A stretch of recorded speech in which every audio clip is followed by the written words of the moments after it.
Welcome back to the Peony Patterns YouTube channel. My name is Ashley and I'm the sew along host here at Peony Patterns. Today we are going to be sewing the brand new Appleberry skirt. So the Appleberry skirt is a sweet staple for your collection, featuring a classic flat front waistband and an elastic back. The pattern includes both a vintage and a mini length, with the waistband designed to sit at the natural waist. If you haven't yet got your copy of the Appleberry skirt pattern, it is actually a free pattern, so I will pop a link for that in the description of this video so you can go ahead and grab your copy. We are now going to jump straight in and see all of the pattern pieces that you will need to have cut and prepared, ready to sew your Appleberry skirt. Then we will jump straight in and begin sewing. So here are all of my pattern pieces cut and prepared, ready for my Appleberry skirt. So when it comes to actually preparing your pattern pieces, you can actually print and cut the pattern pieces provided within the actual pattern, or alternatively you can simply use the cutting charts provided on page 13 of the pattern to cut all of the pattern pieces required. So there actually is no need to print anything if you don't want to. You can go ahead and just use those cutting charts for all of the pattern pieces that you will need. So personally, I have just gone ahead using those cutting charts to cut all 4 pieces ready for my Appleberry skirt. So firstly, you will need your front waistband cut. So I have that there. You will also need a back waistband piece cut as well. Then obviously your 2 skirt pieces. So one for the front of the skirt, the other for the back. Mine here are just folded in half for the purposes of the video to fit those in the camera frame. But I have both of those cut using the measurements provided in those cutting charts. I then also have my elastic cut as well. So the measurements for that is also on page 13 of the Appleberry skirt pattern. So that is everything that you will need to have cut and prepared, ready for your Appleberry skirt before we begin sewing. Now before we begin the construction of our Appleberry skirt, the first step here is optional but is definitely recommended, and that is to stabilize our front waistband using a piece of fusible lightweight interfacing. So I have my front waistband piece here, and we are going to flip that over so we are now working with the wrong side of the fabric. And I have cut and prepared a strip of interfacing that then sits comfortably in the center of my front waistband piece with a 1/2 inch spare around the entire border there. So around all 4 edges I have 1/2 inch spare. So you can just use your front waistband piece to cut your interfacing and then trim all 4 edges down by 1/2 inch to achieve this. So if you have decided to go ahead with this step, once you have then cut your interfacing to size, we are going to be pressing that onto the wrong side of our front waistband piece. Now once we have pressed that in place, we are just going to make sure that we have marked our center points on all 4 of our pattern pieces. So if you printed your pattern, you would have noticed that there are center notches on the pattern to then mark onto your pattern pieces. If you use the cutting chart, however, then we will have to go ahead and mark these in ourselves. So on all 4 of our pattern pieces, our 2 waistband pieces and our 2 skirt pieces, we are going to fold those in half and simply just find the center point and mark that. So I've just used an air erasable pen to pop a mark at the center front point on my front waistband piece. I'm now going to repeat that for my back waistband. Popping a mark at the center back point of the back waistband piece, and then repeating that for both of our skirt pieces. So simply just folding those in half. And so now I have marked the center point on all 4 of my pattern pieces there. So once we have that done, we are going to pop our skirt pieces aside. Now we are going to be working on our waistband. So I have my back waistband piece here and my front waistband piece as well. We are now going to place those right sides together, aligning the short raw edges and pinning. Once you have pinned those together at one side, we are then going to move our front waistband across to now align the short raw edges on the opposite side to the opposite end of our back waistband piece as well. And make sure that we are pinning right sides together.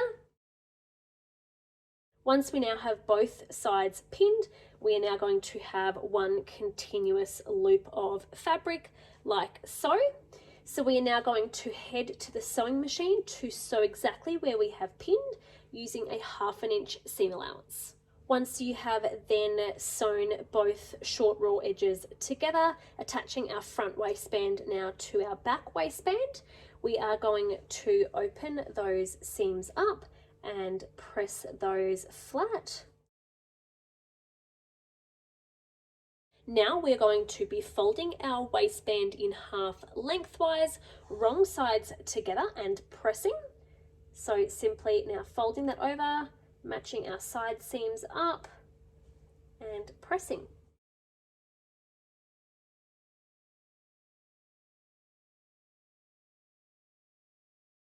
So once you have now pressed your waistband, this is now what it will look like. So we are looking at the right sides of our fabric. We are now going to head to the sewing machine using a 1/8 of an inch seam allowance to top stitch around the entire top folded edge that we just created. Once top stitched, this is now what your waistband will look like. So it will be top stitched around that entire top folded edge. Now we are going to create our elastic casing. So we are now working on our back waistband piece. So this is the longer piece out of the 2, and this will be the one that has no interfacing. So now to create our casing ready for our elastic, we are going to be marking down 1 inch from the top stitching that we have just done along the entire back waistband piece from one of those seams to the other. So make sure when measuring down that we are measuring from the top stitching line, not the folded edge. So we will be starting at one of our side seams. So starting at one of those side seams, I am measuring down 1 inch from my row of top stitching. So I've just marked 1 inch there. I'm going to continue working along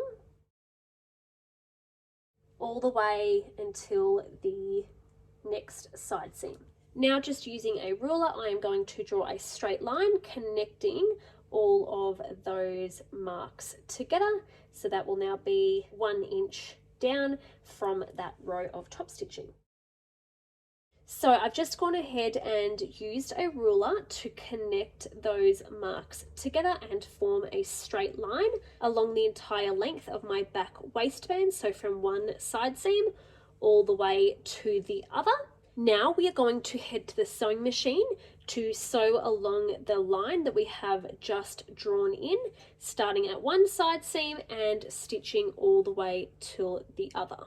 So once you have then gone ahead and sewn along that line that we just created 1 inch down from our top stitching, this is now what your back waistband piece will look like. So we've now created a casing ready for our elastic to be threaded through.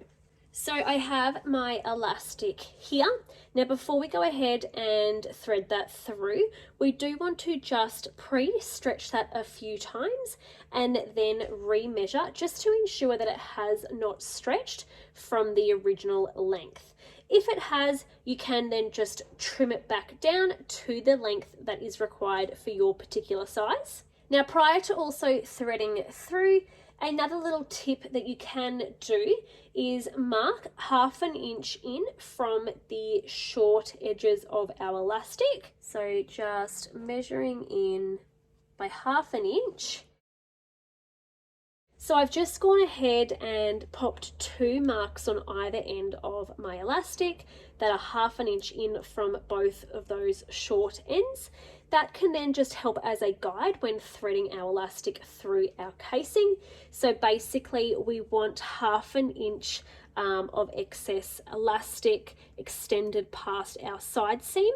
So when we are threading, obviously the elastic will be inside of the casing, but once the mark reaches our side seam and we can then see that from inside, we will know where to stop the elastic and secure it in place. Alternatively, you can just use your waistband side seams as a guide. So I'm just going to use a safety pin to thread my elastic through.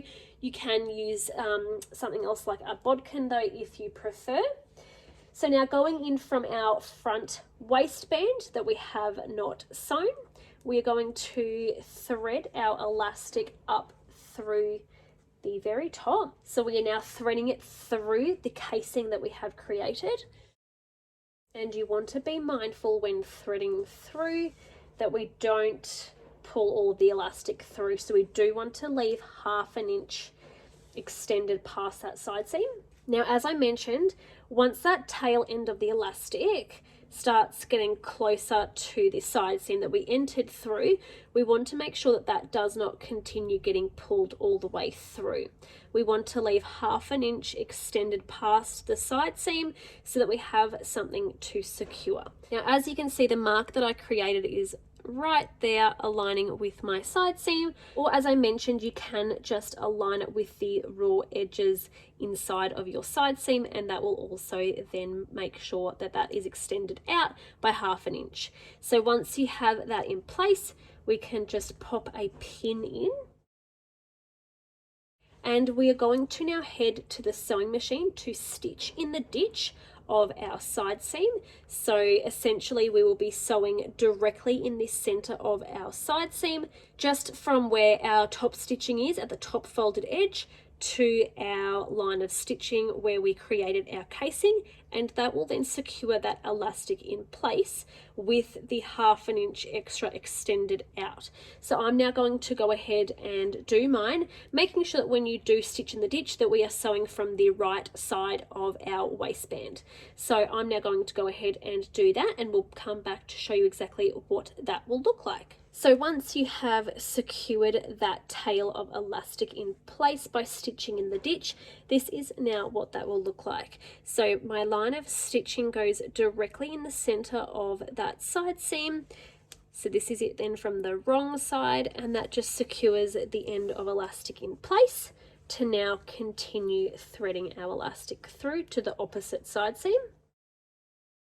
So once you reach the other end, I'm going to quickly remove my safety pin and just make sure that you don't let go of the elastic, as that will pull all the way through and you will lose that tail. So we are now going to do the same by aligning the raw edge of our elastic with the raw edge here of our side seam allowance, or alternatively, if you did create that 1/2 inch mark, you can use that as a guideline. Once you have that in place, we are going to pop a pin in. And now with that elastic secured by the pin, we are now going to head back to the sewing machine to stitch in the ditch on the opposite side seam to secure that end of elastic in place too, making sure that we are stitching from the right side of our waistband again. So I'm going to go ahead and do that now.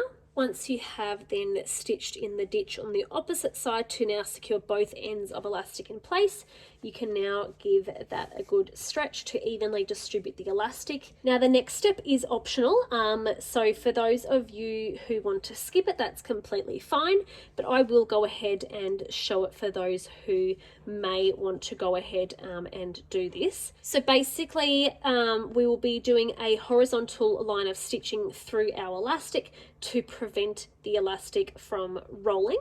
So to do so, we will be sewing from side seam to side seam directly in the center of that elastic casing, and we'll be sewing a horizontal line the entire way.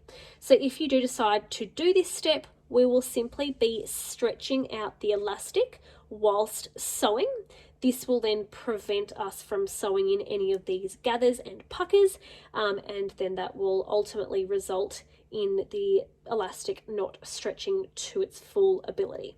So whilst we're sewing, we will be sewing with the elastic stretched as we go and sewing directly in the center of that casing and elastic. So I will go ahead and do mine now, and we'll come back to show you what that will look like if you do decide to go ahead with this step. So if you have decided to go ahead with that step, this is now what your back waistband will look like.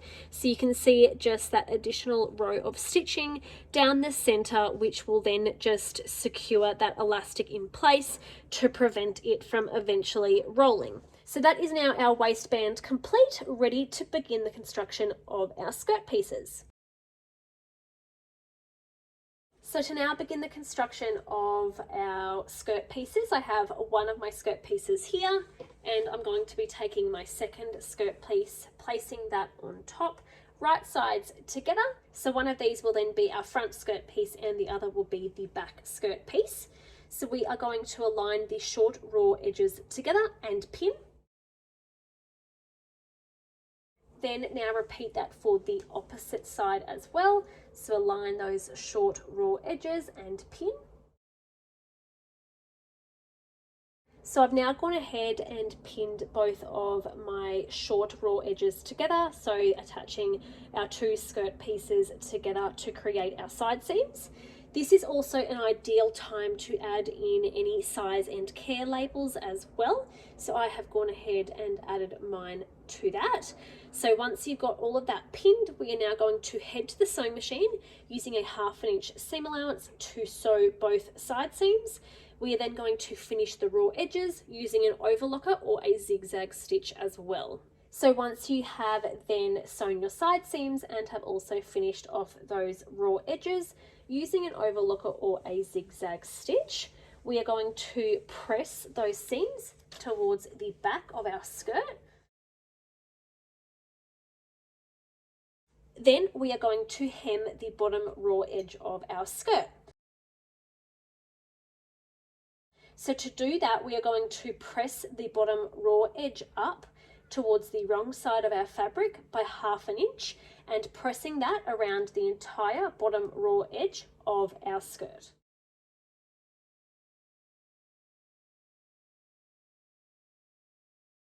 Once you have finished pressing that up by 1/2 inch, we are then going to press it a further inch towards the wrong side of the fabric again. So now that we have pressed our hem up, firstly by 1/2 inch and then a further inch, all towards the wrong side of our fabric and along that bottom edge of our skirt, we are now going to head to the sewing machine to edge stitch the hem in place. Once you have then edge stitched your hem in place, this is now currently what your skirt will look like. So our next step is to gather our skirt and attach it to our completed waistband. So to do that, we are going to be doing 2 rows of gathering stitches along the top raw edge of our skirt around the entire top raw edge, so along both the front and back skirt pieces.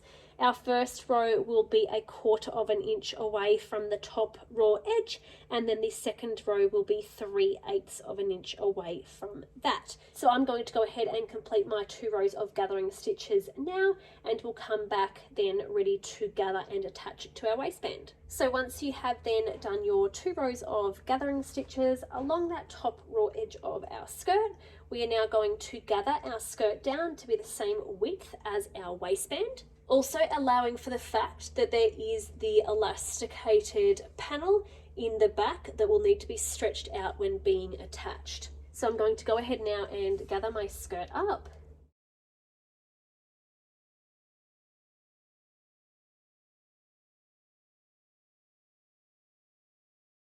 So once you've finished gathering your skirt to be the same width as our waistband, we are now going to flip our skirt out the wrong way, and we are now going to place it over our waistband.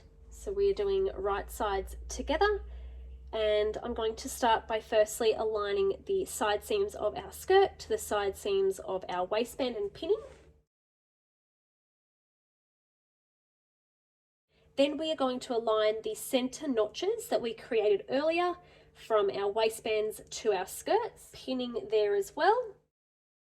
So once you have pinned your side seams and your center points in place, we are then going to be distributing those gathers evenly between those points and pinning, making sure that when you do come to the back elasticated waistband, you will simply just stretch that out whilst distributing those gathers and pinning in place to ensure that that doesn't become puckered at all. So I'm now going to go ahead and continue pinning my skirt to my waistband, making sure to align the raw edge of our waistband with the top raw edge of our skirt. Once you've finished distributing those gathers evenly and pinning those in place to the waistband, we are now going to head to the sewing machine using a 1/2 inch seam allowance to attach our skirt to our waistband. Once sewn, we will then be finishing off the raw edges using either an overlocker or a zigzag stitch. Once you have then attached your skirt to your waistband and have finished the raw edge using an overlocker or a zigzag stitch, you can then remove your gathering stitches and turn your skirt out the right way. We are now going to press that seam allowance up towards our waistband. Once we've then pressed that seam allowance up towards our waistband, we are now going to head back to the sewing machine where we will be top stitching that seam allowance up towards the waistband. So essentially we'll be using a 1/8 of an inch seam allowance to top stitch along the bottom edge of our waistband, and then that will hold our seam allowance up in place. So I will go ahead and do mine now. Once you have then finished top stitching along the bottom edge of your waistband around the entire way, so around the front as well as the back, that will now secure your seam allowance up in place towards the waistband. And you will now also be looking at your beautiful completed appleberry skirt. So thank you all so much for joining in another sew along with me. I hope that you have enjoyed today's video and learning how to make an appleberry skirt. Congratulations on completing your beautiful appleberry skirt. I hope that you have enjoyed this video and sewing along with me. Make sure to join our Facebook sew along group if you would like to sew along with me in real time, where we actually do split the construction up of each pattern over a matter of days to actually sew alongside each other. There are also amazing prizes to be won each time just by simply participating. You can also join our main Peony Patterns group as well, where you can then share any of your makes using patterns by Peony Patterns and ask any questions that you may have. If you have enjoyed today's video, make sure to give us a like and also subscribe to our channel for future sew along videos. Thank you all so much for joining in and sewing along with me again, and I hope to see you all again very soon for another sew along.